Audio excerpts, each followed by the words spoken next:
Life Audio.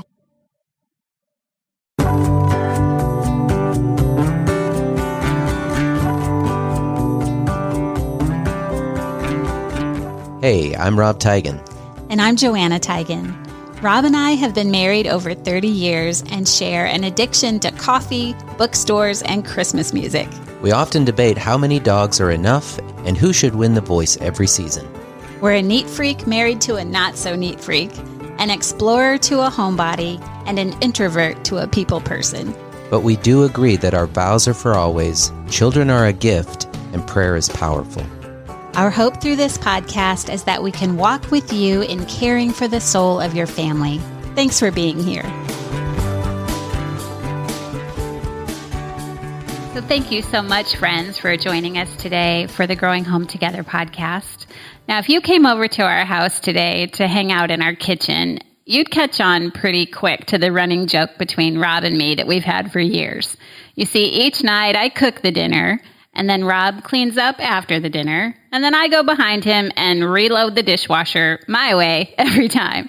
I have this silly need to control the exact placement of each cup and fork and bowl that goes into that thing, and we will never load the dishwasher exactly the same way. Yeah, and I realized a long time ago that Joanna doesn't expect me to figure out her way of loading the dishwasher, if that was even possible. I know that I don't need to take it personally. And after we've done this over the years, 30 years, we can just laugh about it now. But every marriage has different issues of control that are significant and a lot more significant than cleaning up the kitchen. Couples battle for control over their spending decisions, their parenting, and their priorities in ways that can tear their marriage apart. And that is why we are so glad to have today's guest, Shannon Popkin, on the show today. As the author of the book, Control Girl, she has so much to tell us about giving up our need for control so we can surrender to God's perfect control in our lives and families. Shannon is a writer, a speaker, and the podcast host of Live Like It's True. She and her husband, Ken, are the parents of 3 young adult kids, and they make their home in West Michigan. Thank you so much, Shannon, for joining us today. Hey, it's so great to be with you, Rob and Joanna. Yeah, thank you. Welcome. Before we get started, can you tell us a bit more about yourself and your family?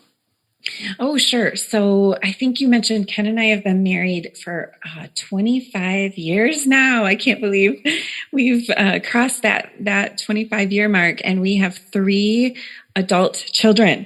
So one of our kids has graduated from college, one is in college, and one is headed to college in the fall. So we're kind of in that transition stage where they still store their stuff here, but mostly they're out of the house. So the last one is headed to work at a camp here in a few weeks, and then he'll be headed to college. So empty nest time for us. Well, congratulations to that new stage. Yeah, thank you. Yeah. I don't know how it's going to go. Some days I'm like, yay, I'm excited to have the house the way that I want it, because I like control. But other days I'm sure I will just be grieving. So it's a bittersweet time in life. I totally understand that. Yeah, for sure. So Shannon, Joanna admitted she's controlling about the dishwasher, Yes. But she's not the only one who has control issues in her life. When our kids were little, I had an aha moment when my kids started calling me Cleaning Man. Oh. And they even made up a fun little song about it to keep me humble. And but I realized sometimes to deal with the things that are going on in my inner world, I like to organize and take control of my outer world. And so I was just wondering, what was that aha moment when you realized that you had kind of the control issues in your life? Well, I didn't figure it out probably as quickly as you did, Rob. I didn't think I had any control issues. I think I would have looked at a book like my book, Control Girl, and thought, oh, I know a few people that would be really good for. But I probably wouldn't have picked it up for myself. I did realize, though, that I had anger issues. So I was an angry young wife, and my anger came out early on in our relationship. So I was very aware of my anger. I was reading books about anger. I was journaling about my anger, having friends hold me accountable. And then one day I was driving in the car listening to a podcast or a radio episode kind of like this one, and Dee Breston was talking about how we have these surface level sins that we're aware of, and sometimes they're tied to this core deeper sin. And she mentioned the sin of control, of wanting to control things that are not ours to control. And I thought, so she was talking about anger. I thought, I wonder if anger is tied to my need for control. And that was really kind of an aha moment for me. I started then, in the coming weeks and months, I started asking myself, like, whenever I would feel the anger rising, I'd be like, okay, is there something you're trying to control here? And more often than not, oh yes, I was trying to control everything, and I was getting mad because I couldn't. So yeah, God really used that to open my eyes, like, oh, there is a deeper problem here. That makes so much sense. And I know that you have a lot to say about that idea in your book, that we have this basement in our hearts, right, where these deeper issues are, and that there are probably two deeper basement issues, one of them being anger, that can really drive our need for control. Can you tell us more about the other one? Well, yeah. So I think, if we have these deeper struggles, and we don't want to go down to the basement and look around at all the icky down there, right? Mm-hmm. We would rather just leave the door closed and, not shine a bright flashlight onto those deeper issues. But so some of the things though we are aware of, and I would say anger is one of those, and also anxiety. We're aware, we know that we have a problem with anxiety or fear, right? And I would say perfectionism is another one. And maybe I wasn't quite as tuned into that one when I wrote Control Girl, but Rob, when you're talking about having to have everything clean, like there's almost an obsessive compulsiveness about trying to control the things that we can control, because we're, so unsettled by the things that we cannot control. So I think those are like, and I almost think of those as like dashboard indicators, like the light comes on and you're like, okay, wait, I see this. Could it be that under the hood or in the basement, there is something going on with my relationship with control? And I think it's good for us to get the flashlight out, or let God's word, shine a flashlight onto those deeper things that we don't really like to think too much about. We just keep ourselves busy and we don't take the time. But unless we are aware, control is one of those things we're not usually aware of. And here's an interesting thing about control. We don't talk about it. We don't ever bring it up in conversation. Like, I've never been in a Bible study group where a woman said, hey, please pray for me. I think I'm really controlling. Mm-hmm. We don't use that word to describe ourselves, and we don't talk about other women. We don't use that to describe other women in our life, like she's really controlling. I mean, maybe in hushed tones, but that's pretty much an insult to say that about someone. So it's like this word that we don't use about ourselves. So I think, Control Girl is one of the publishers that we were talking about for this book. They wanted to call it Control Freak. And I said, no, I said, women have enough of a hurdle to even talk about this issue. We do not want to put another barrier between them and dealing with the issue. Nobody wants to call themselves a control freak. At least I don't. And so I think just giving a name to it, Control Girl, to me sounds a little more friendly. And so I think just having language for it and talking about, like, wait, could this be a problem in my life and in my relationships, I think has been really helpful for me. Mm-hmm. Absolutely. And one thing that is attention getting in your book is that it really says that it's an everybody problem. It's not like you were kind of mentioning, it's not that girl's problem. It's our problem, right? Yes. It isn't really in our nature to fundamentally trust God with everything. So, yeah, I appreciate that. It really holds a mirror up to my heart for sure. Because I do know that, especially when I'm stressed, I do start nitpicking about every little thing. It's like all of a sudden there's only one right way to do anything. Rob loves that. He starts feeling bossed around, and there is an immediate change in how close and happy we feel in our relationship. So can you just kind of describe for us what kind of damage that ongoing control issues can do to a couple's marriage? Right. Well, I can totally relate to that. First of all, Joanna, that just how when control starts showing its ugliness, it really creates a completely different mood. I remember, this is May, we're in May. And I remember when my kids were little and they were all in all sorts of different sports. And I remember looking at the calendar. I had this big calendar where you could write in the big squares, and I was filling it in, and I just felt the stress rising, as I was looking at, I think it was the month of May, because it can just be so full. And one of the kids came in and asked something, and I just went, what do you need? And I'm like, oh my goodness, it's just, you just feel the stress of I am losing control of my life. It can really just throw off everything, throw off the mood and how we feel. We're so unaware of the damage that is taking place. It's like eroding our relationships, especially, and I think I mentioned, I just did not see myself as a controlling wife, especially, or a controlling mom early on. But there were just these little things that I would come unglued about the little things in life. I remember there was early in our marriage, there was a lamp that I wanted it centered in the middle of the table next to the couch. It just looked better in the middle. And my husband every day would pull it closer to the couch because, silly him, he wanted to use the light to read. So, so it was like this tug of war. I was concerned about how it looked. He was concerned about the properties of a lamp are useful for reading. And it was this point of contention. Every time I walked in the room, I would go, and go and yank that lamp over where I wanted. And, that seems rather harmless, right? But when you're constantly having to have things the way that you want them, it really can create just damage in our relationships. I think wives don't realize the negative effect that control has. And here's the thing, I wouldn't have called it control either. I didn't realize that when I was, I would like yank the sheet out of his hand because he was putting it on the wrong way and go, oh, I can't believe you do that. Or I would nag him about the little crumbs on the counter, or I would speak for him in social settings.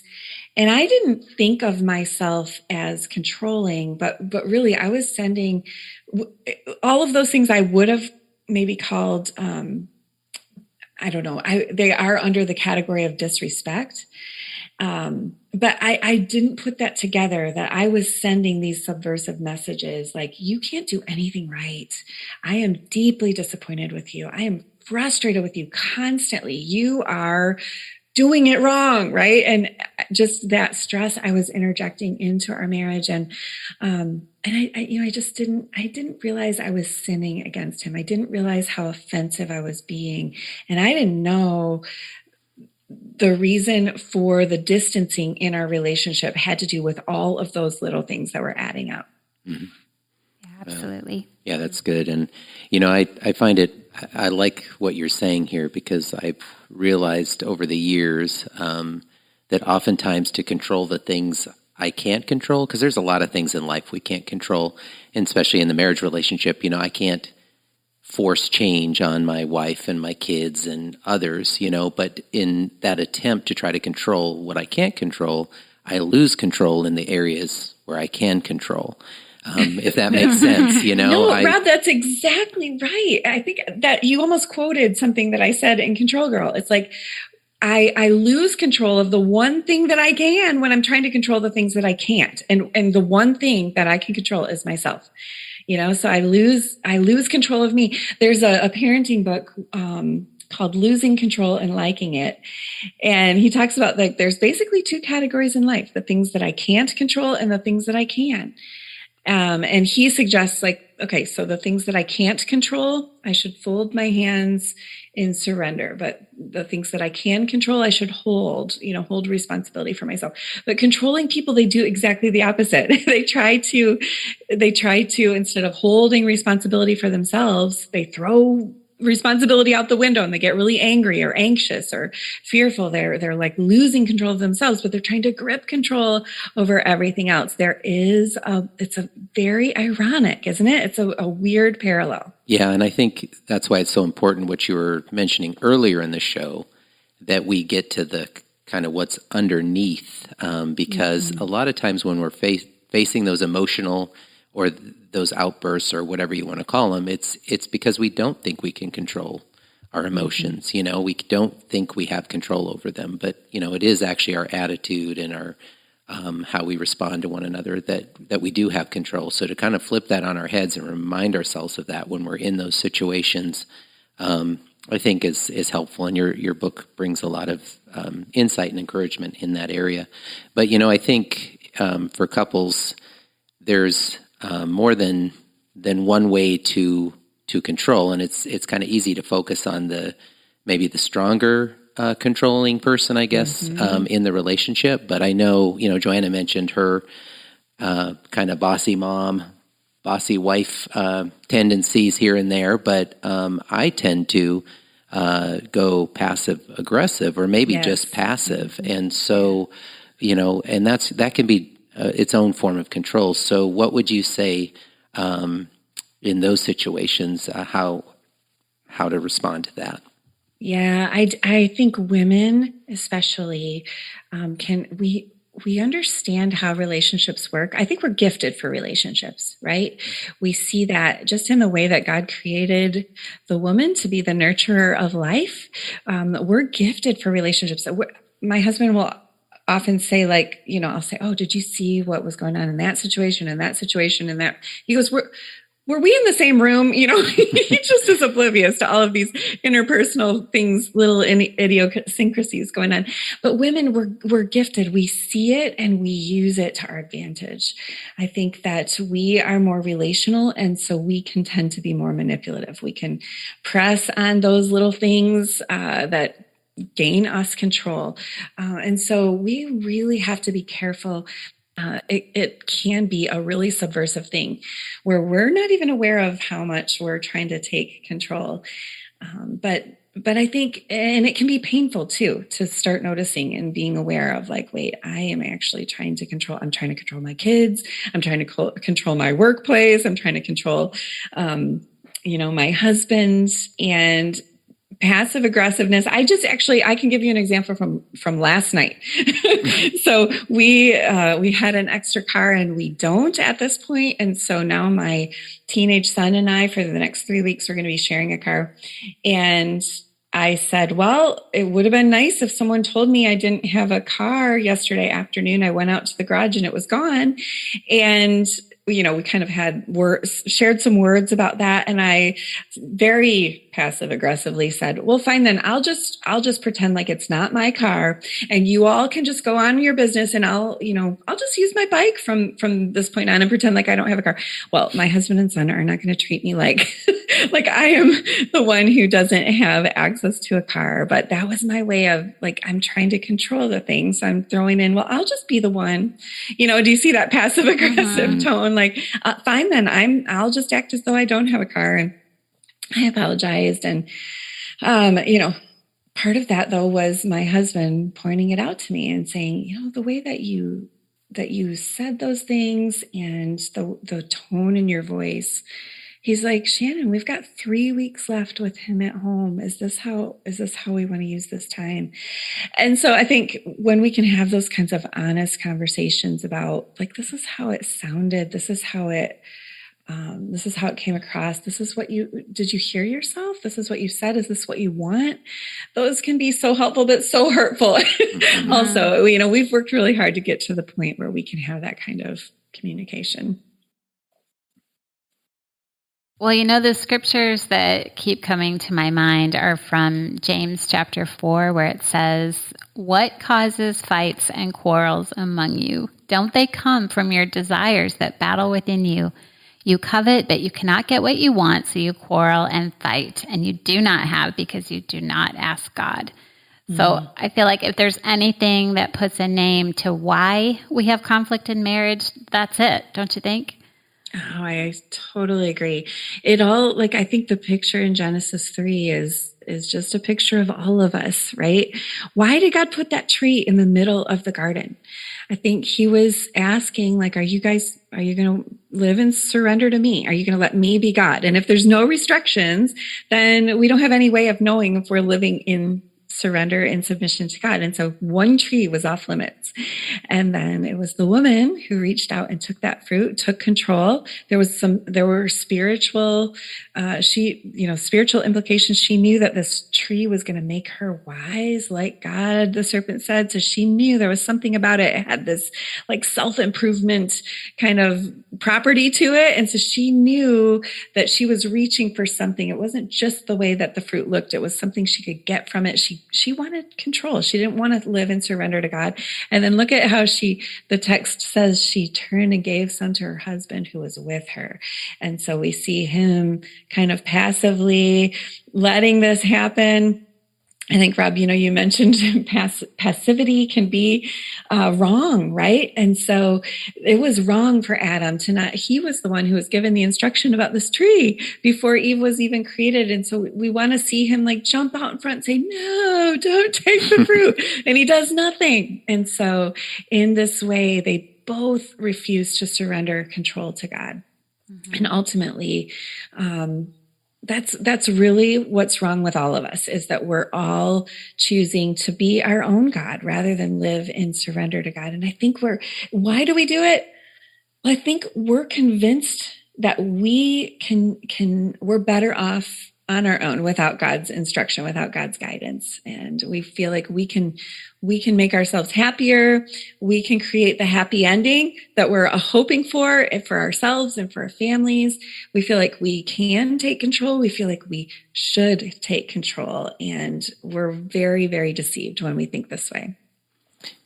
Yeah. And I think, to your point, when Joanna and I are in those situations, we ultimately say we want what God wants and wants God's will in our decision making, but oftentimes in those situations we realize where our hearts are really at, and that it is our own desires that we're looking for. And so prayer has really helped us in that, praying more together, and taking concerns and not immediately reacting one way or the other to a decision, but taking it to God. And remembering that he's the one that ultimately makes the final decision, and that's what we want. And that unifies us and has helped us over the years.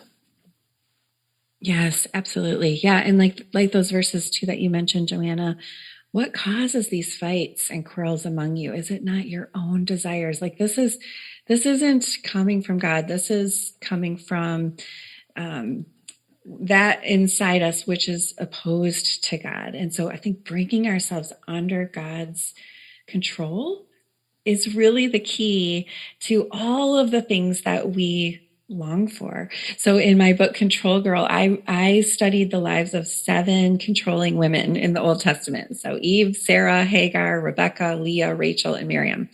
And I didn't stop there because there were no more controlling women. I just stopped there because the book was full.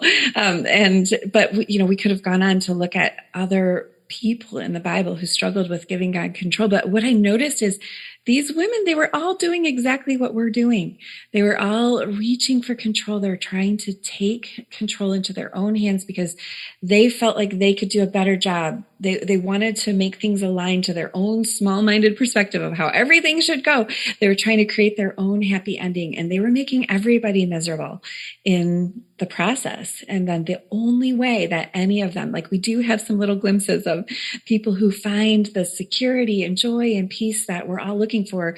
And the only way they find it is when they align themselves and put themselves under God's control and surrender. They go back to what God originally intended in that garden, recognizing that he is God and we are not. And that's where we find what we're looking for, not in grasping for control, but rather in giving it up. And I love how Galatians talks about how being filled with the Spirit, he kind of compares it to being under the influence of alcohol, right? And that's what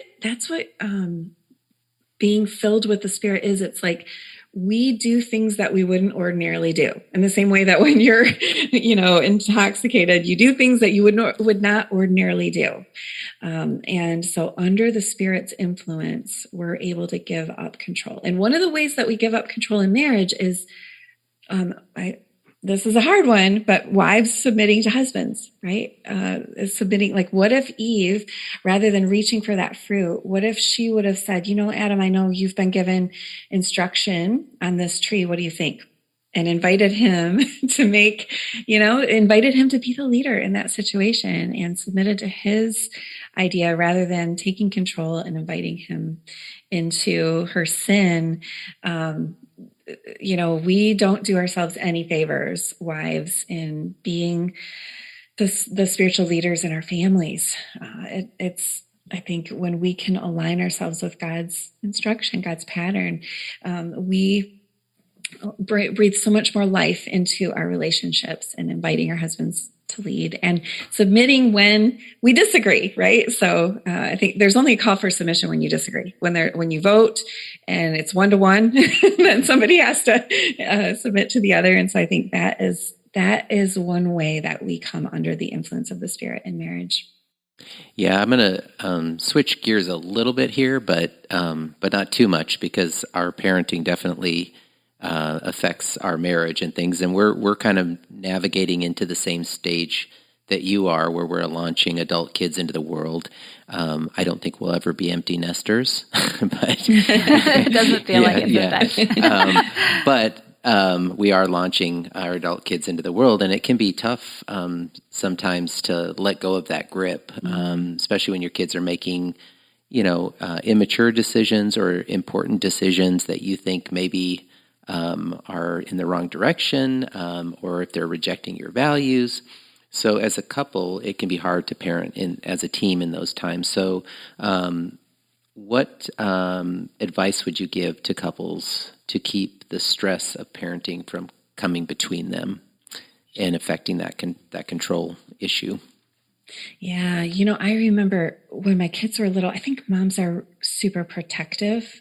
Joanna, I don't know if you can relate to that, but I just had more of an eye on danger and, how to protect my kids. And my husband was just not as concerned about those things. I remember coming home one time, a tornado siren was going off, and I'm coming home from the grocery store, screeching around corners, trying to get home to safety. And my husband, when I arrive, he's trimming the bushes in the front yard, and he's got our 2-year-old playing in the kiddie pool beside him. And I get out of the car, I'm like, what are you doing? Swooping her up in my arms. And he says to me, oh, I'm watching for it. He glances at the sky. I'm watching for it. I'm like, you've got to be kidding me. There is a tornado siren. That means that one has touched down in our area. We just had different ideas. And I think as I encountered situations like that, I just decided, well, I guess it's all up to me to keep us all safe. It's all up to me. He would let them eat things they shouldn't eat. He wouldn't cut the things in small enough pieces. He just didn't worry about things like that as much. So my advice to young parents is, moms, don't push dad away. Don't push him away. Your kids need a dad. And when you are constantly slapping his hands away from parenting them, you're taking something from your kids. You're not giving them what you think you are.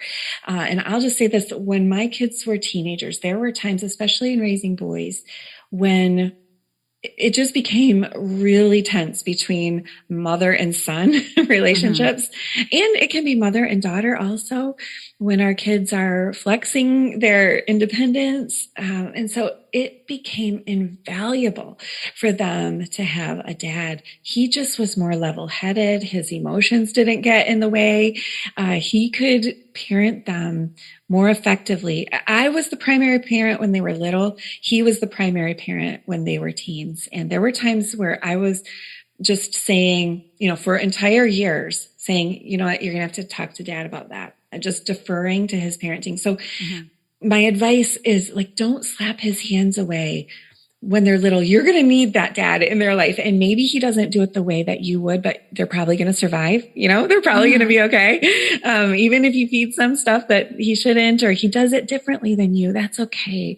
I think parenting, your kids were designed to have a mom and a dad. If they do, call it a blessing, and so many kids don't have a mom and dad. So if you're parenting together, that is such a blessing in your kids' lives. And so working at, giving your husband that role that God gave him, instead of talking over him, letting him talk to God is so imperative, and inviting him in. Can I just share one more example? I love this story.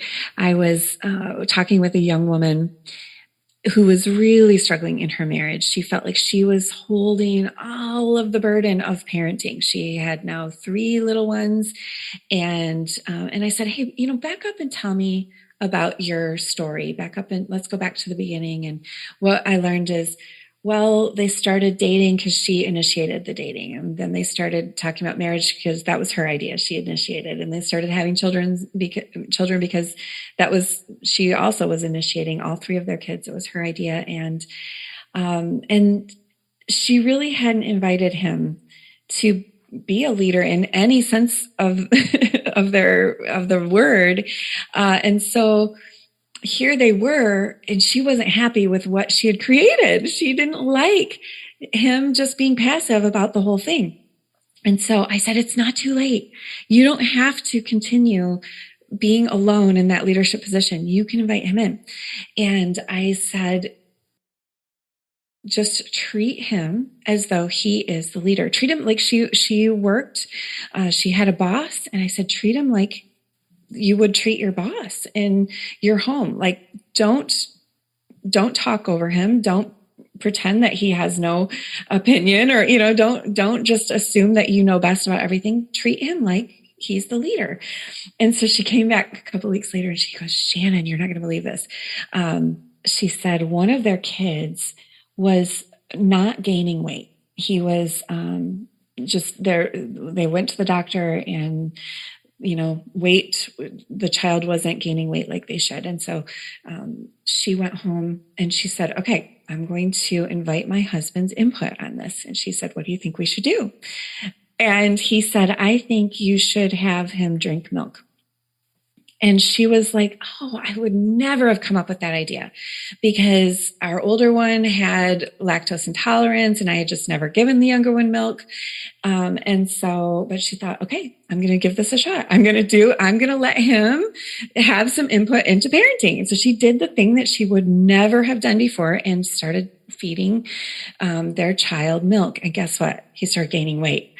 And she came back to him and said, oh my goodness, it worked. You were right. Thank you so much for that input. And so over time, as months went on, the more that she invited him to lead, the more he invested in their home. And, one of the things that would always bother her is he was constantly involved in like his hobbies, doing his thing. He just wasn't involved. And she felt like she was carrying the whole burden of parenting by herself.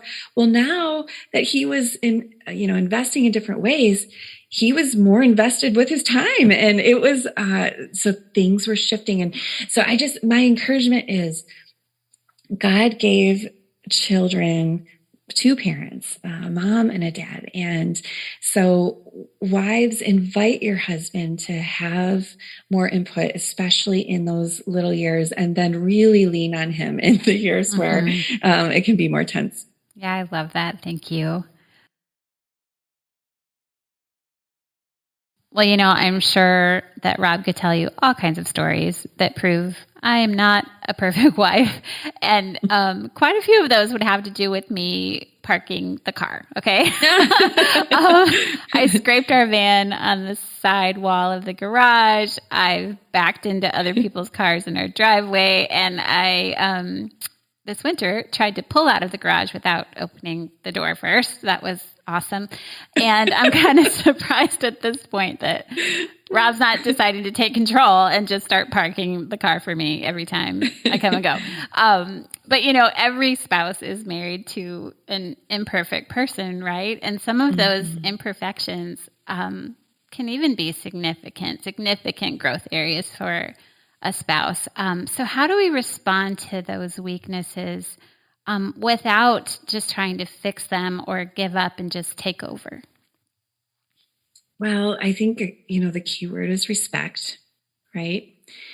Being respectful and recognizing that respect is unconditional. You don't respect your husband or your wife just because they're always respectable. We're told in our instruction in the New Testament repeatedly as wives, respect your husbands. Wives, respect your husbands. Husbands, love your wives.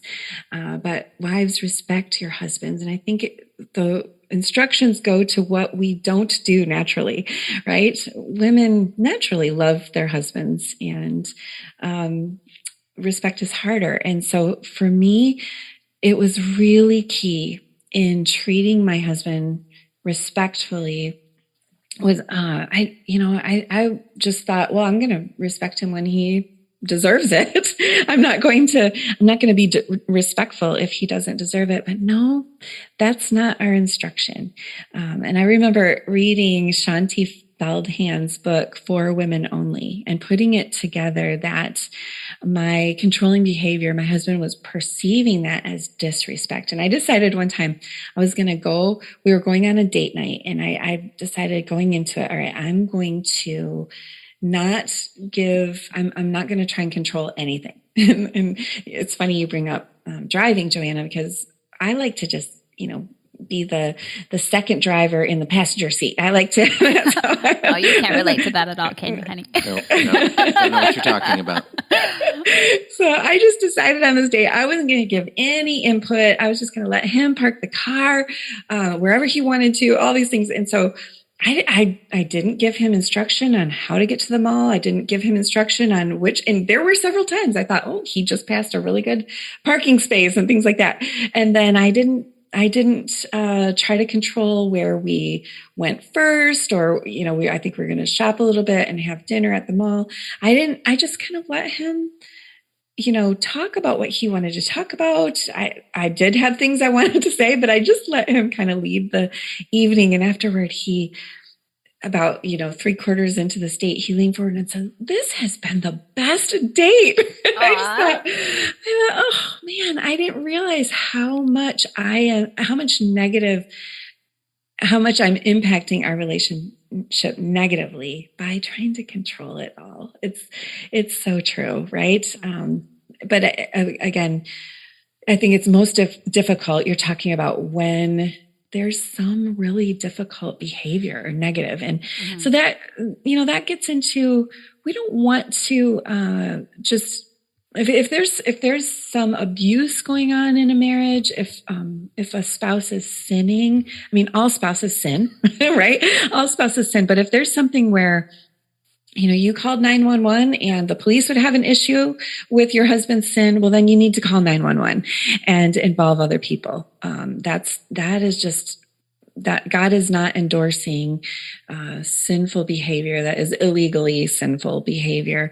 But I think part of it is just being patient and letting God be the one to shave off these issues that we see in our spouses, and be respectful in that process, letting God be God in their life, not trying to step in or stand in for God. Right. I know one thing that means so much to me is we had a season where I had a ways to go in loving one of our kids better. It was just a tough time. And Rob did challenge me on that. But the best thing he did for me was he prayed for me. He didn't nag me and constantly make me feel bad and bear down on me about it. He was consistently kind in his communication to me, and he prayed, and God is the one who did a work in my heart and really brought a lot of healing. And so, in those matters, we do have such a great God who can effect so much more change in our spouse than we can, right? Yes, absolutely. Yeah, I I love this kind of relates to what you were just saying, Joanna, in the stories of Rachel and Leah, the way that they're both approaching their husband in a wrong way. Rachel is coming to, they both have the same husband, which is part of the problem. I mean, polygamy is never endorsed by God, but it happened in the Old Testament. So anyway, Rachel's coming to Jacob saying, give me a baby or I will die.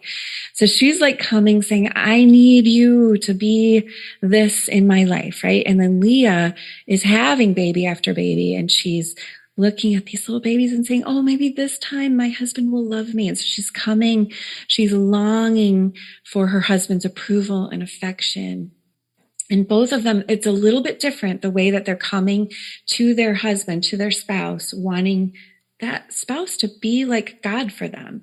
And, those both show up in different kinds of marriages where someone's coming to the other spouse saying, give me this, give me what I need or I will die. Or they're wanting the approval or the affection, where really I think relationships fall into place when we go to God for what we need, right? Before we better our relationship with a spouse, we have to have that relationship with God. And so, praying for our spouse or reminding them of who God is. And, you can trust him. God actually is control. This is a faith journey, and faith involves not being able to see how it's all going to turn out, but we can trust him. And so being that spouse that points the other spouse to God rather than trying to be God in that situation, both of us need to be right with God. And that is how our relationship will fall into place.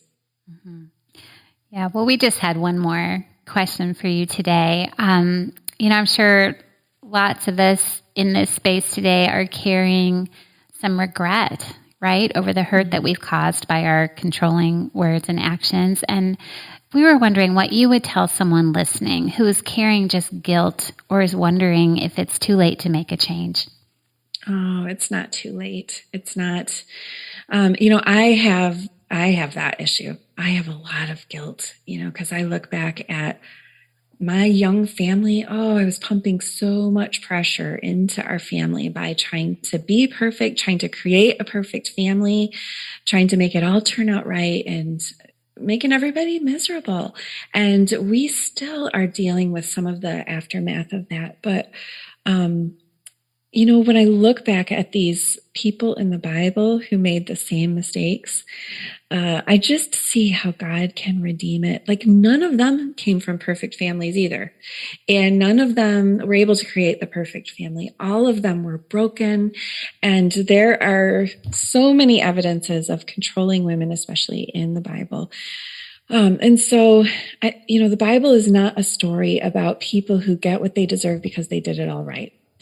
The Bible is a story about people who get what they don't deserve and who did it all wrong, and who God pours out his grace unexpectedly in their lives as they let him be God instead of trying to be God themselves. And, I have seen God do amazing things in marriages where women will surrender control to God and let him be God instead of trying to play God herself. And same with husbands. I've had multiple people reach out and tell me, like, by just giving God his place in their lives, they have found healing in their marriages and in their parenting. We serve a God who is gracious and who loves to bring life into dead places. So you can turn to him.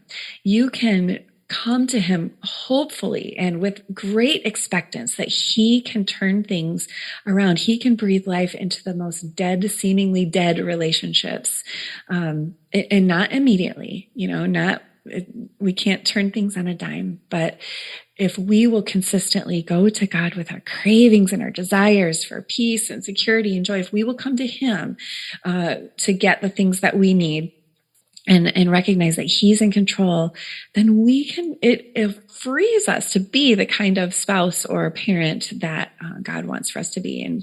And so that it creates this new environment and new ambiance, I think, in our homes that does breathe life into those relationships. Yeah. So don't lose hope. Turn to God and trust that he can do things you would never believe or imagine.